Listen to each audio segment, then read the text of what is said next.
Before I hit the hard numbers, let me give you a little background. Professional ballroom dancers earn substantially more than professional dancers in any other style of dance. Why is this? Supply and demand. There are not many professional ballroom dance teachers out there. Number two, many people want ballroom dance lessons. So if you're looking at a style like tap, hip hop, usually this is just children. Whereas ballroom dance is popular with children, but also adults who want to prepare for a wedding dance or a competition, an office party, or a dating scene. Okay, so lots more demand for ballroom dance lessons. Like every industry, we have a broad spectrum of pay. Social dance teachers usually earn less than competitive ballroom dance teachers.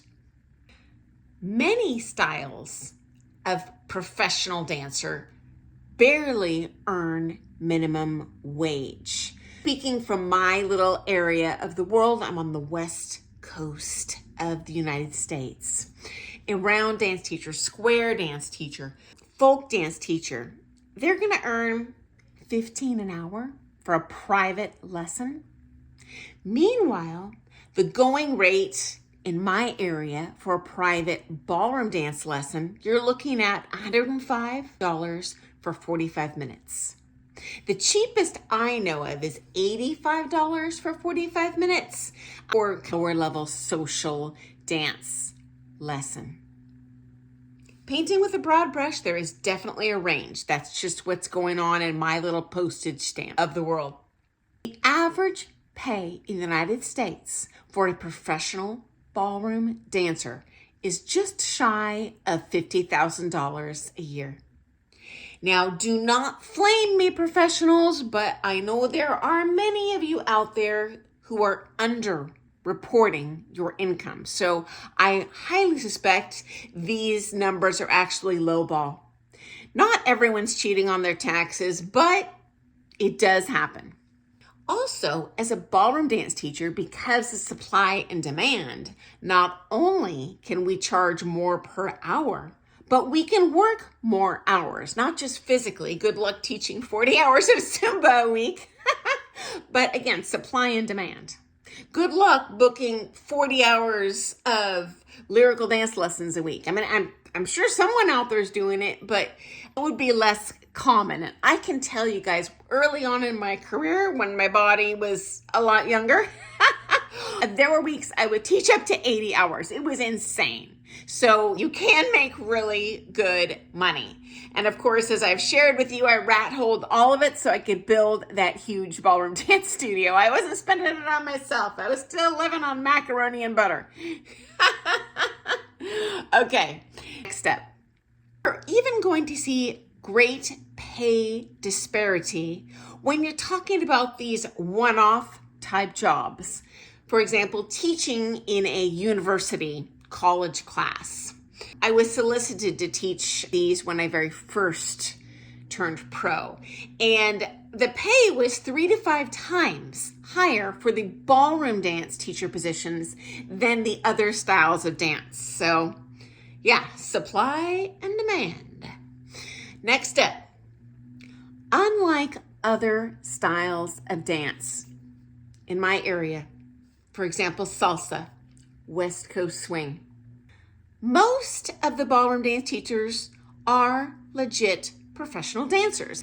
They're either well-trained, they're certified in some way, whereas so many people in the West Coast swing world and salsa world are like, I'm a champion, I'm a professional. And the market is really oversaturated with painting with a broad brush, less qualified professionals.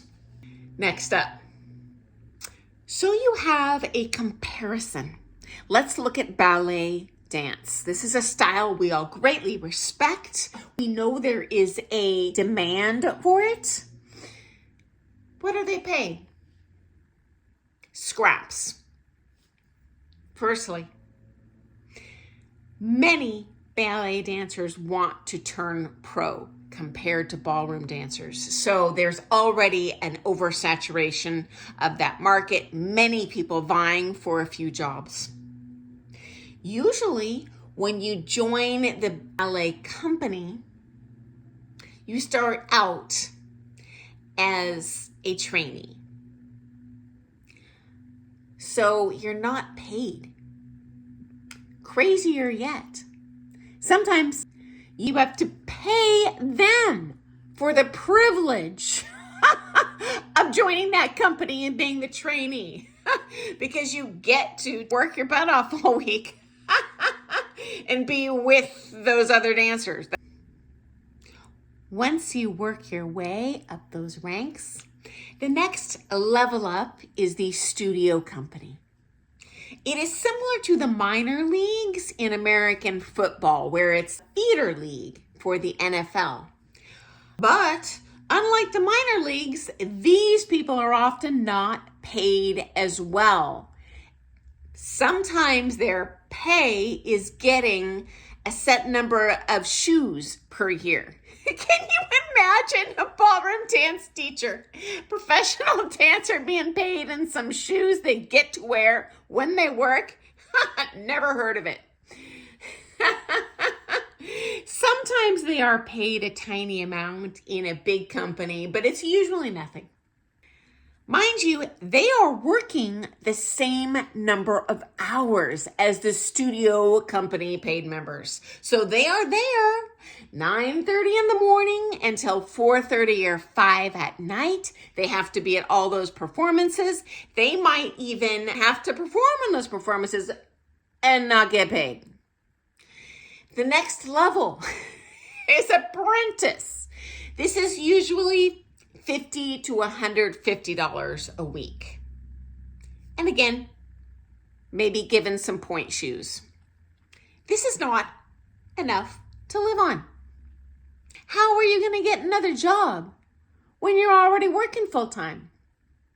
Finally, if you are lucky enough to be selected for that studio company, your pay is going to be $1,000, $1,200 a week, big company. Good luck living on that wage. If you're working for a big company, it's probably in a big city like New York. What's that going to cover? Your rent? Horrible. I do not even understand how this is legal, but I'm just sharing what I've heard.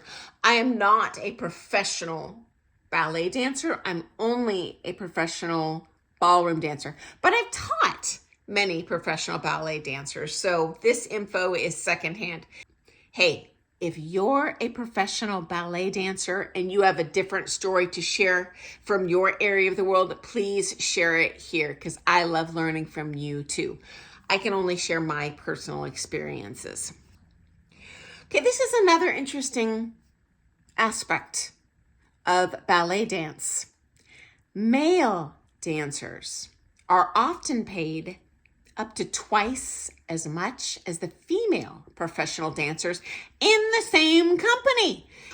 I don't know of any professional couple where the lead charges twice as much as the follow. But it is what it is. I'm sharing that. Okay, finally, the most elite ballet dancer in the company or the soloist principal dancer at that level, they're earning maybe $500 a week. That's a week. Even a minimally booked social ballroom dance teacher is going to make that. So anyway, I thought you'd find that information to be interesting. Please ask questions, guys. Every day I'm thinking, okay, I'm done broadcasting. I've shared as much info as people might want to hear. And then you ask another great question and it inspires me to come up with 10 other stories. And I'm like, oh, they're going to want to know this. Okay, guys, I look forward to seeing you first thing tomorrow morning for some more things ballroom dance. Happy dancing, guys.